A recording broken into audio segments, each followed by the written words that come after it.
much did this win mean today?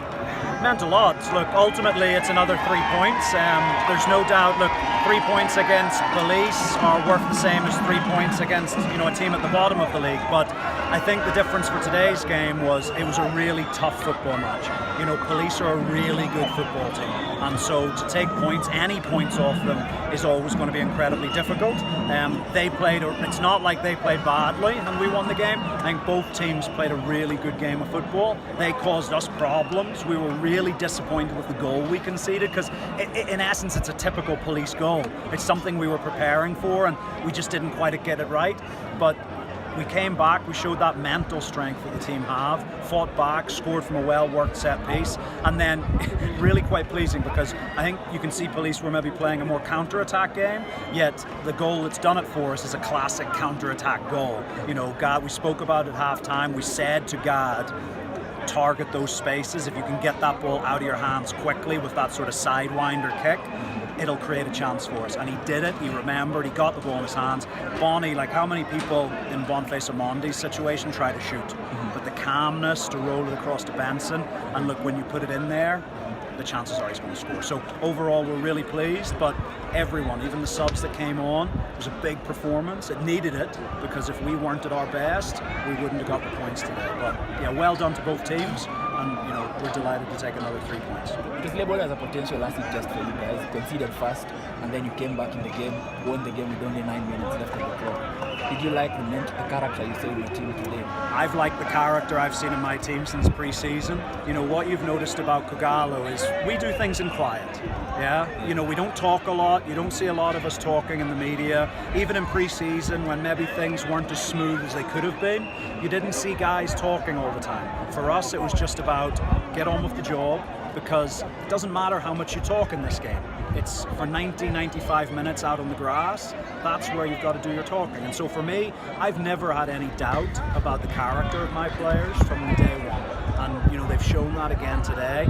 Only the second time this season we've went behind. The other was the KCB game, so it's great to see that reaction from the boys, but we knew they had it in. Last for me, they say work hard in silence, let success make the noise. This is the clearest time that Gor Mahia the team to beat this season. Look, I think when teams already know, when they come to play us, they're in for a really difficult afternoon. We're not the finished product yet. There's a lot of young guys in that team. Again, if you look, I think 70% of our squad is under 23. This is very much, not only is it the Kogalo of today, it's the Kogalo of tomorrow. I think a lot of our rivals at the top are more mature and they've more experience. And look, you saw that today, Police, they've got a lot of very experienced players who we know very well, and at times they were on top of the game using that experience. But for us, we're going to work. We've got guys who will never stop running, and we've got another, what's that now, game 16? We've got another 21 games, and that's 21 games of hard graft, but we know we've got it in us. Coach Emery Baisenge is here. He's a player you've worked with in the national team.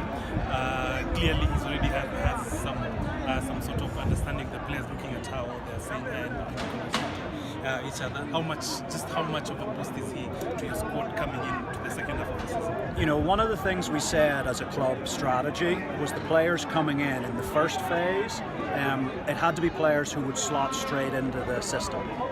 Mid-season's hard because you don't have time to train the players, they're going straight in. And so we said in phase one, we had to get players who knew tactically what we wanted, but also character-wise. Because look, I think you've got to be honest that Kogalo, no one would argue to say that the transfer strategy over the last 2 or 3 years, they've got it wrong. There's been a lot of, not good enough players who've come into Kogalo over the last few years. You look at, you said Emery, over 60 caps for the Rwanda national team. I know his character inside of out. I've worked with him a couple of times. I know the quality he brings, but also Patrick Kadu, again, 25, 30 caps for the national team. These are not small players. Gor Mahia should not sign small players. The types of players we will sign whilst I'm here are either those top quality players with huge experience, or they'll be the next generation of hot talent, because you look at some of the young guys we're bringing in, Sylvester Owino, Enoch Wanyama. These are the next generation of the Harambee Stars. So it's all quality, but look, at the moment, they're substitutes for us because this team is winning, and whilst this team's winning, we're not going to be changing it. Those guys have to give us a reason to change it.